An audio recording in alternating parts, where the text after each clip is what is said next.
ॐ असतो मा सद्गमय तमसो मा ज्योतिर्गमय मृत्योर्मा मृतं गमय। ओम शांति शांति शांति। मुझे असत्य से सत्य की ओर ले चलो, मुझे अज्ञानता से प्रकाश की ओर ले चलो, मुझे मृत्यु से अमरता की ओर ले चलो। आप सभी का तमसोमा ज्योतिर्गमय में स्वागत है। आज हम इस विषय पर बात करेंगे कि सहज योग ही क्यों। आदिकाल से हमारे यहाँ योग की कई विधियाँ हैं जिसके द्वारा कुंडली जागरण होती है। उसमें से जो सबसे ज़्यादा प्रचलित है क्रिया योग। क्रिया योग को लहाड़ी महाशय ने दिया था, लेकिन क्रिया योग में शरीर की बहुत सारी क्रियाएं की जाती हैं।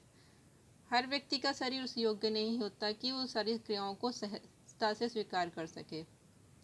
दूसरा है मंत्रों द्वारा। मंत्रों के लिए भी किसी योग्य गुरु का होना आवश्यक है। बिना योग्य गुरु के कौन सा मंत्र हमारे लिए सही है, कौन सा गलत है, इसकी जानकारी हमको नहीं है। उसके अतिरिक्त प्राणायाम एक विधि है जिसमें हम अपने श्वास पर ध्यान कर देते हैं। उन हमारी प्राणों की गति क्या है उस पर ध्यान दे के कार्य करते हैं, लेकिन उसके लिए भी अथक प्रयास की आवश्यकता होती है और आज के जीवन में वो संभव नहीं है।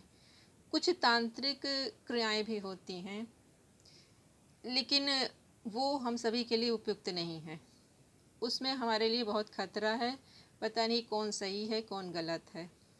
कभी कभी गुरु की कृपा से शक्तिपात भी किया जाता है, लेकिन किसी योग्य गुरु का मिलना बहुत ही मुश्किल है। वो केवल गुरु की कृपा या ब्रह्मांड की कृपा पे ही संभव है।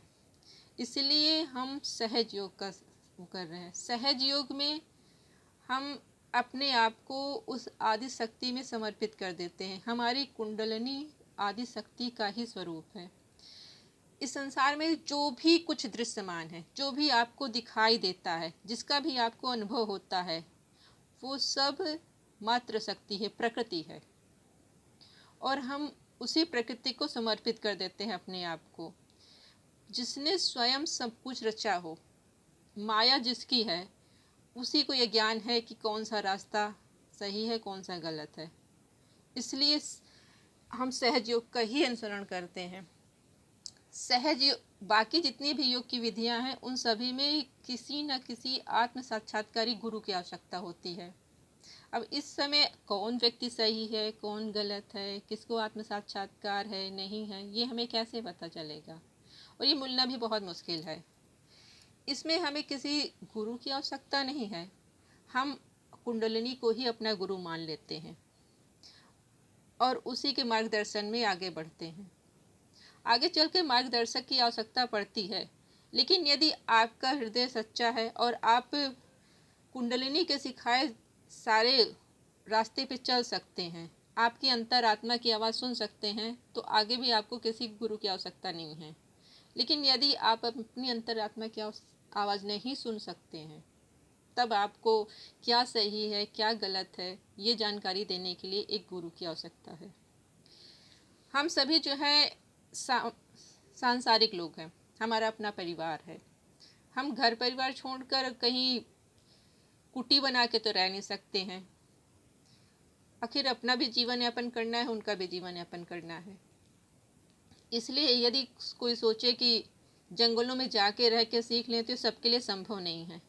सहज योग ऐसी विधि है जिसमें हम अपने परिवार के साथ रहते हुए अपनी सारी जिम्मेदारियों को निभाते हुए अपनी यात्रा को आगे बढ़ा सकते हैं और परमात्मा में विलीन हो सकते हैं।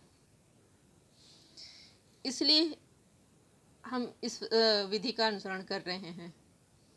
आप सभी जिनके लिए बाहर जाना संभव नहीं है, किसी गुरु का मिलना संभव नहीं है जिनके लिए, वो सभी इस मार्ग का अनुसरण करें। और जब आपको मार्गदर्शक की आवश्यकता हो और आपको लगे कि मेरे मार्गदर्शन में आप सीख सकते हैं, तो आप मेरे टेलीग्राम चैनल पर जुड़ जाइए जिसका लिंक नीचे दिया गया है। मेरे इस चैनल को लाइक सब्सक्राइब और शेयर कीजिए, शायद किसी तक ये पहुंच सके और उसकी यात्रा पूर्ण हो सके। आपका यहाँ तक जुड़ने के लिए बहुत बहुत धन्यवाद।